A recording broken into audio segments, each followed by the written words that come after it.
Mga trouble, hinihintay pa natin medyo maluto-luto ng konti yung beef natin dyan. Pero pakita natin sa inyo yung itsura. Yan o. Medyo maganda na itsura niya. Saka nagkukuhan siya.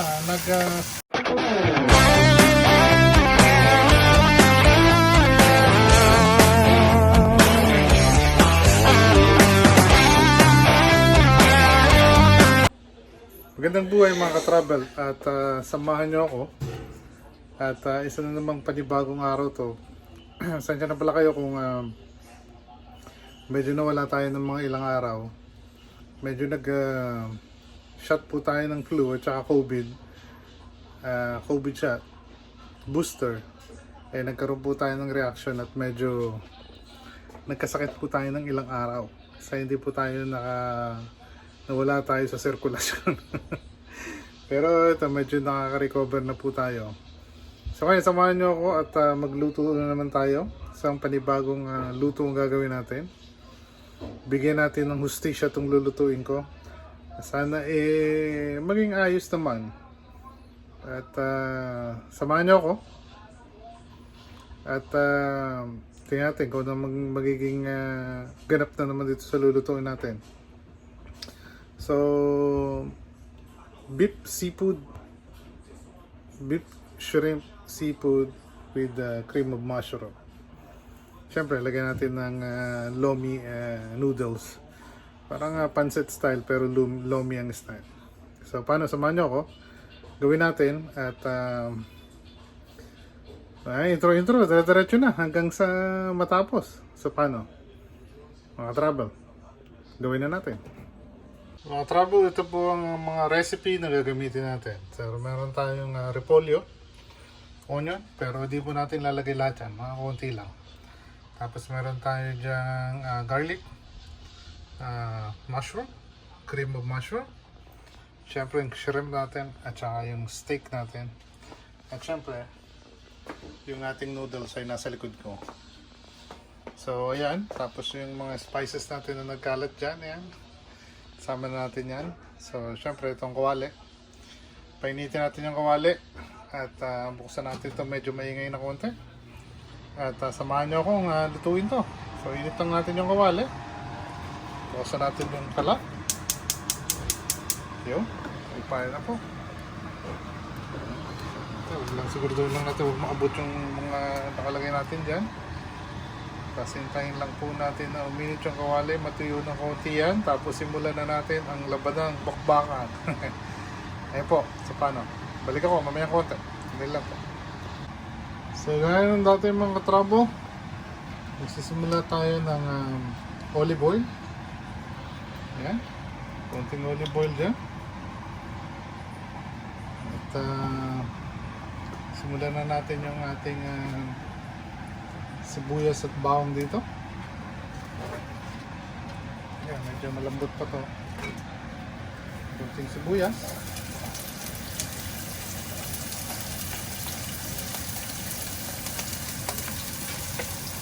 Ayan lang natin konti.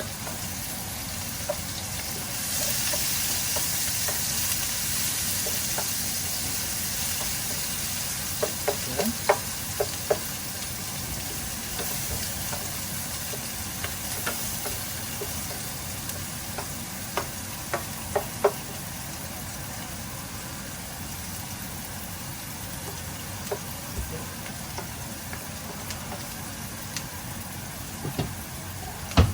Tingnan natin yung ating magic sandok dito. Yung paborito ko sandok na to.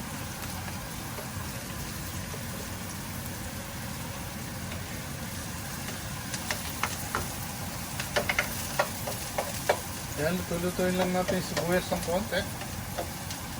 Medyo papulahin ng konti.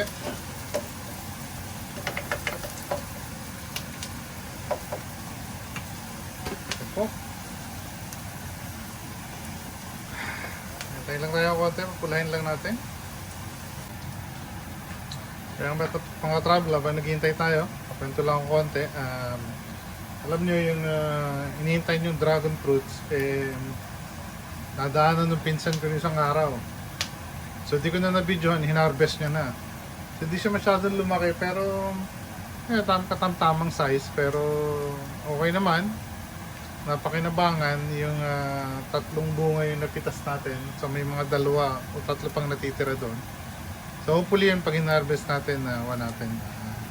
Pakipakita ko sa inyo. So ito medyo nasusunog na yung niluluto natin. So yan, medyo magpula na. At hindi natin masyado susunog. Yan, halo na natin yung bawang natin. Iba yung bawang natin ngayon. Talagang tinagtad natin yan. Chinap natin. At yan.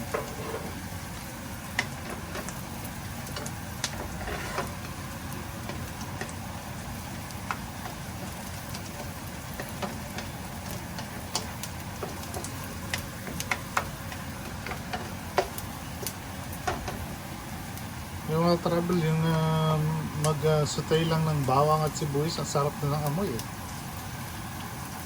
Ang bango.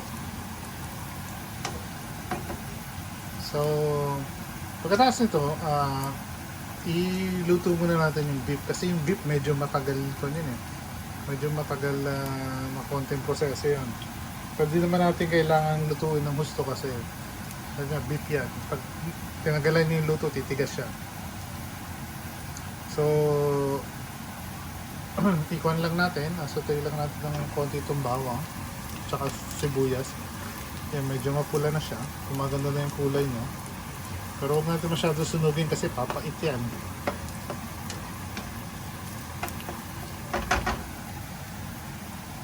So mga travel, mapula na, medyo golden brown na. So halo na natin yung beef natin.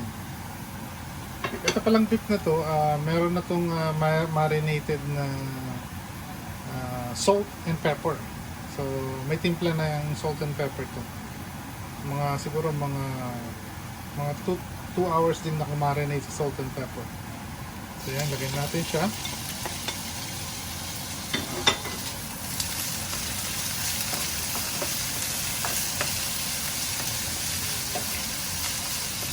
Yan, at haluin lang natin siya. Kaya natin ng maluto ng konti sa sibuyas at bawang.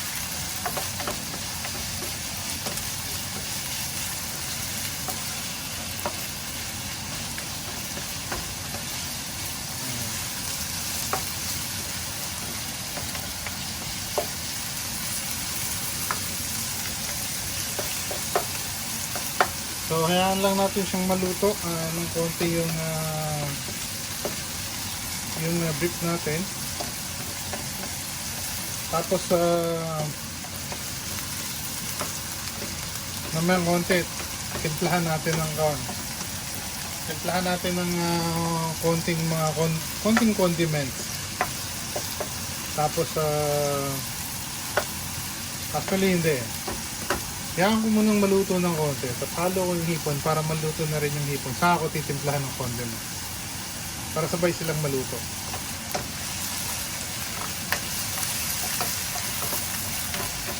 Kasi pagka nilagay ko na yung hipon ngayon, ma-overcook yung hipon, titigas yung hipon. At yung mapapakinabangan yung hipon. Eh hipon, yung shrimp, easy cook lang po yun. Madaling maluto yung shrimp. So ngayon, ganyan. So, pakulubang ko muna ng konti, hayaan ko muna siyang magkuhan. Hayaan lang natin siyang maluto ng konti. Balikan natin. Mga trouble, hinihintay pa natin medyo maluto-luto ng konti yung beef natin dyan. Pero pakita natin sa inyo yung itsura. Yan o. Medyo maganda na itsura niya. Saka nagkukuha siya. Lumalabas na yung juice ng beef natin.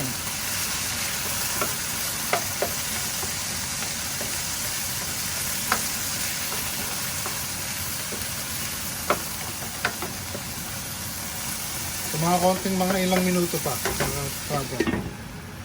Yung mga a minute. Mga trouble, tuluyan ng nag-juice yung beef natin. Ano? So ngayon, okay na yan. Natin kailangan masyadong sunugin yung beef natin. So halo natin yung shrimp natin.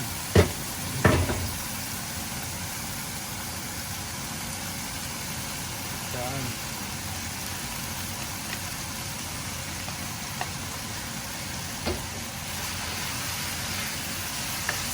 Tapos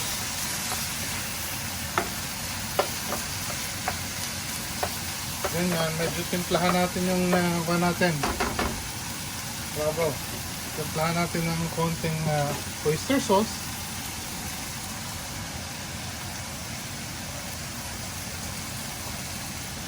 Konti lang yan.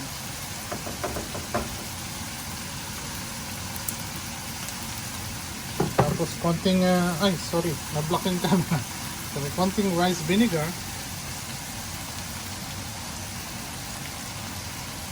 Yan. Tapos konting soy sauce.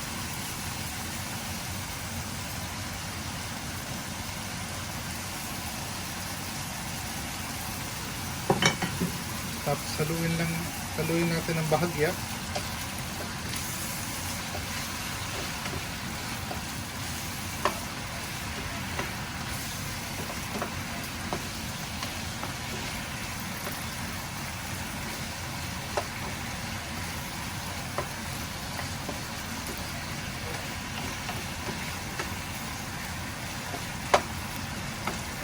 Tapos, ang twist nito, mga ka-travel, is lagyan natin ng Sprite. Yan, lutuin natin siya sa Sprite. Yan. Yan. Lutuin natin sa Sprite. Kaya natin magkumulo ng konti. Tapos saka natin ituloy yung ating kuwan dyan. Medyo balance lang natin ako. Natin maluto ng kaunti. Natin ang kumulo. Kalaban muna natin.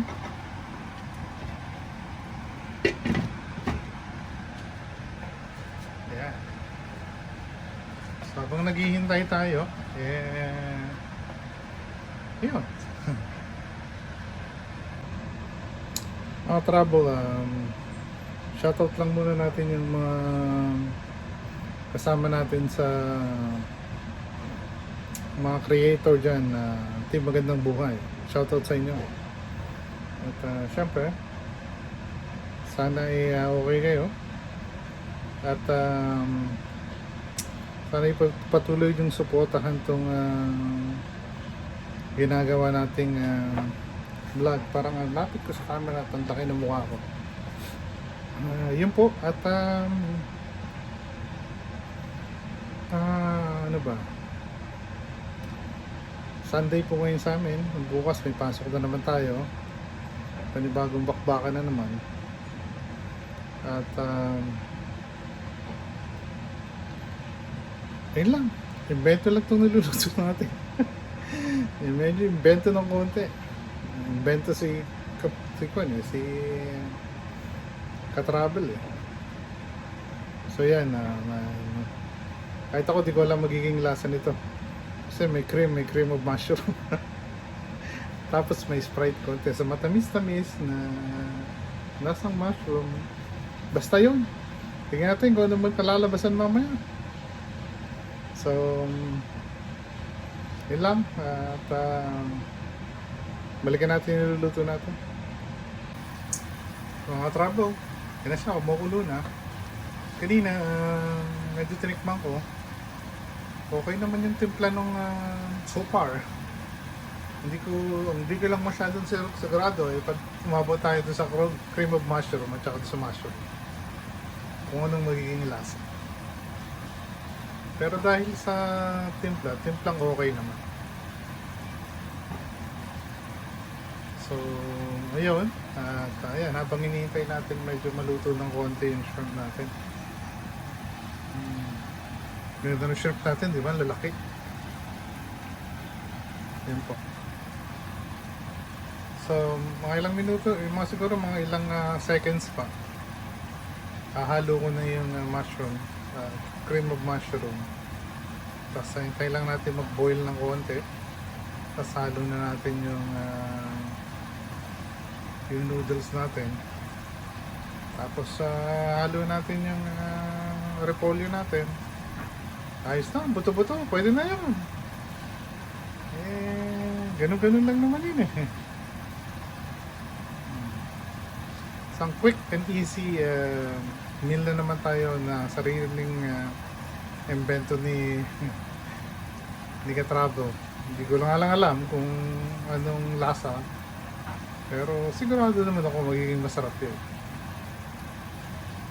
Hinahanap ng taste bud natin eh. Pag hinahanap ng taste bud natin, usually medyo pasok sa banga. Madali lang. So chinek ko, mga travel, medyo matigas pa yung short natin. Hindi pa natin pwedeng pagsapalaran. So, yan lang natin lang siguro mga 1 minuto pa. Maluto yung shrimp. Tapos, yan natin nakataklo. Tapos dyan, saka natin pagaluluin yung mga natitirang recipe. Easy meal po. Madali yan kung wala kayong oras. Isang madalian po to. So ngayon, hinihintay lang natin.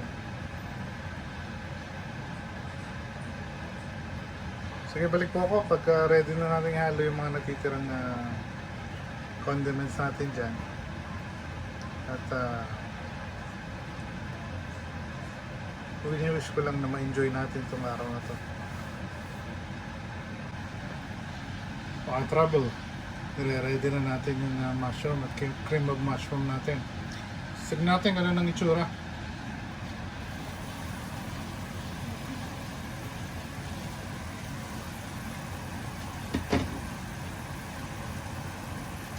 Uy, maganda na yung itsura ng shrimp. Mukhang luto na. So pwede na nating halo yung mushroom muna tapos cream of mushroom.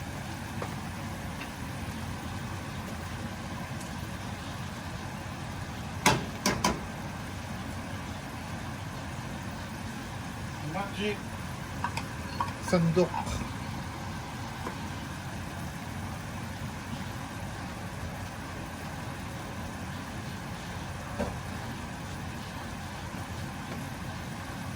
Halo ko na to mga katrado. Pwede na yan.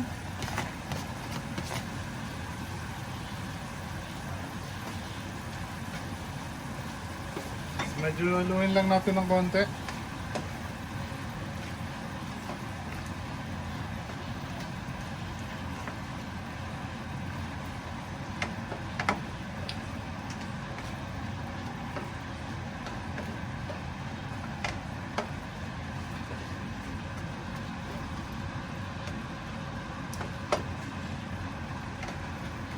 Para parehas ang lapat, ihalo na rin natin yung cream of mushroom natin.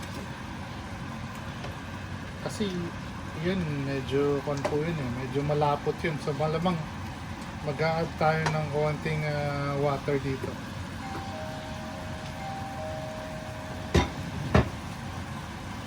Yan, ano natin yung cream of mushroom.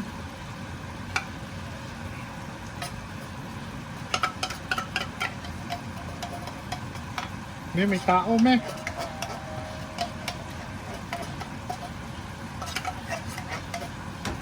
Yan. Pakuhanan nyo pa yun. So, sandali lang. Mga ka-travel, naluan na natin ng tubig yan. Ha? Pero tinan nyo, medyo malapot pa rin. So, problema nyo ngayon, mamaya baka mag-adjust na naman tayo kasi pag hinalo po natin yung lo mein niya, yung lo mein po, medyo malapot din yun. Maglalapot din po yun ng konti. So, parang ang lalabasan talaga ng niluluto natin is cream of mushroom na with beef, tapos lomi siya na parang magiging seafood style kasi meron shrimp. So hintayin po natin kumulo bago natin ihalo yung noodles natin. So pag medyo kumukulo na po siya, halo natin yung noodles natin. Tapos tapos yun. Natin kung ano magiging itsura ng lasa. Di ko pa po tinitikman. Na ngayong meron na siyang ngayong meron na siyang cream of mushroom and mushroom. Wala natin hintayin natin kumulo ng konti para yung noodles na nilagay natin at saka yung mushroom natin ng konti, maluto ng konti. So balik po ako pag medyo nagsisimmer na siya ng mabilis-bilis. Travel, sensya na, may dumating na tao. So ngayon, haluin na natin.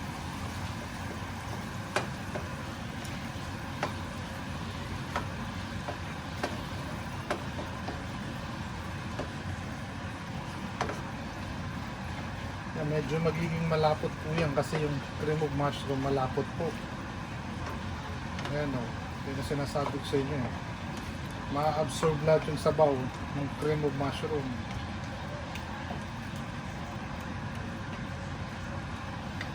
Kaya lomi na ginagamit natin, lomi kasi po malapot din yung lomi, so magmi-mix sure talaga siya. So magpupwersa pa ngayong maghalo ng konting water ngayon bago natin ihalo yung Oy! ay, tita nga!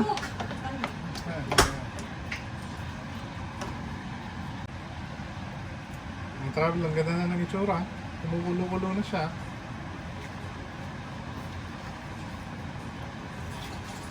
So, ready na lang itong noodles para pagka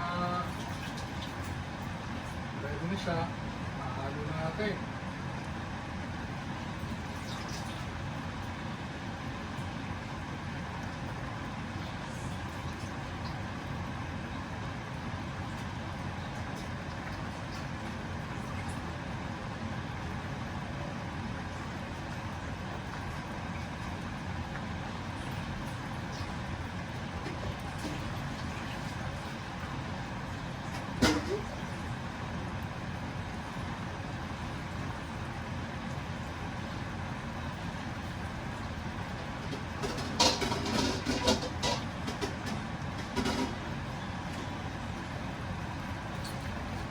Ayan. Ganda na po ng kulo niya. So halo na natin yung noodles natin. Saka tayo mag-adjust.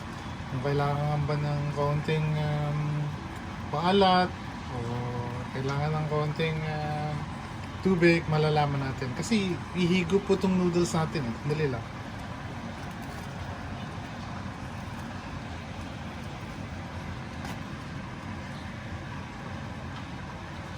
Ayan, nahalo na po natin. Tapos haluin lang natin. Ihalo lang natin ng kaunti.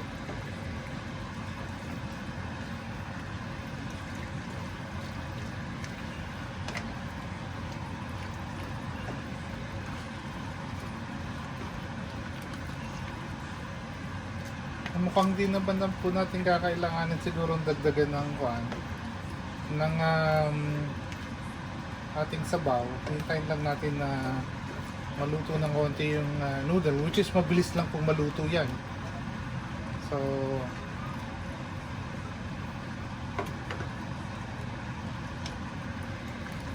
unless magkuhan po talaga, unless humigop ng maraming sabaw yung noodles natin. So yan po, hintayin natin. Hintayin po natin kumulo konti. Maputol ko lang sandali. Mga trouble. Naipangako ko sa inyo kanina na pag kami nakuha tayong dragon fruits, papakita ko sa inyo. Pero to di galing sa backyard ko. Galing to sa backyard ng kapatid ni Mami. Nagdala dito ng dragon fruits. At ito po siya, oh. Ayan, no? Tingnan nyo, oh. Ang dami, di ba? Yeah, harvest po yun sa backyard nila. Dragon fruits. Yan po. At hingi tayo ng mga isa o dalawang piraso, bigyan natin kay Erpa. So yun po, pinakita lang po. At medyo malapit nang matapos yung niluluto natin. Hintay-hintay na lang natin. Ayan mga ka-trouble, ang ganda-ganda na ng itsura niya. Sayang nga lang, wala tayong masyadong gulay na naihalo kasi po, hindi pa kami nakapunta sa tindahan ni Bossing. So kung ano lang available sa rep natin, yun lang ginamit natin. So medyo tikman natin kung ano pong lasa. Ayan po, tikman ko.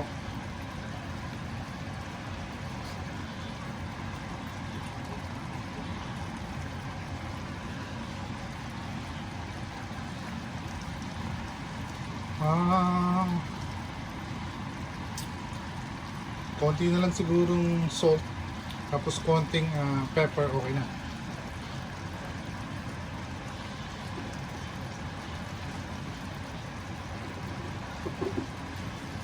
Konting pepper.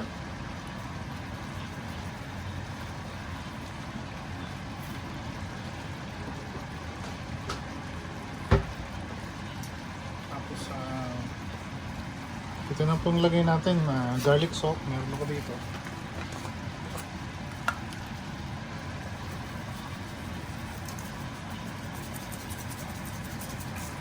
Yan. Tapos haluin lang natin. Tapos pwede na siguro yan. Hinaan lang natin yung fire kasi medyo nasusunog ng ilalim.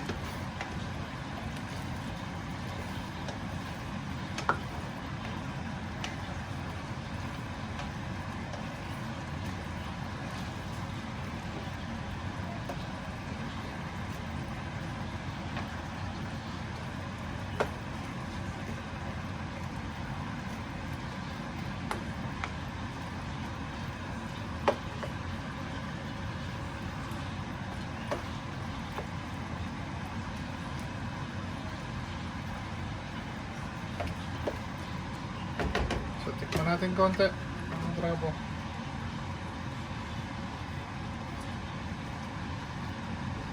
Yan.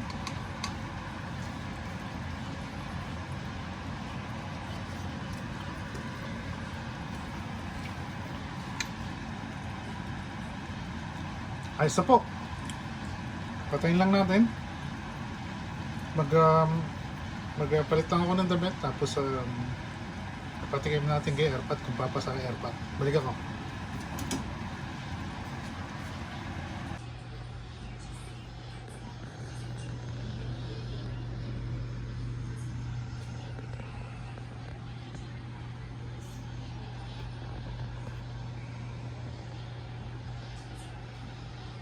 Trabo.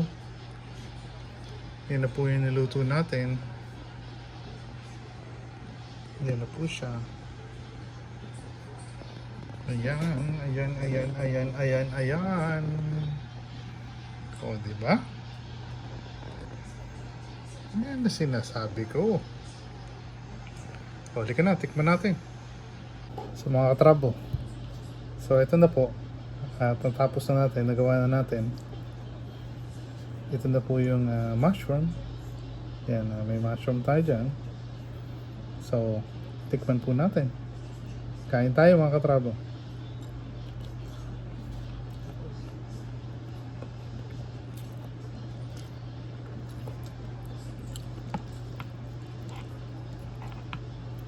Panalo po. Panibagong twist. At sigurado magugustuhan nyo. Yan po yung beef natin. At saka noodles natin. Ayan po. So, paano mga travel?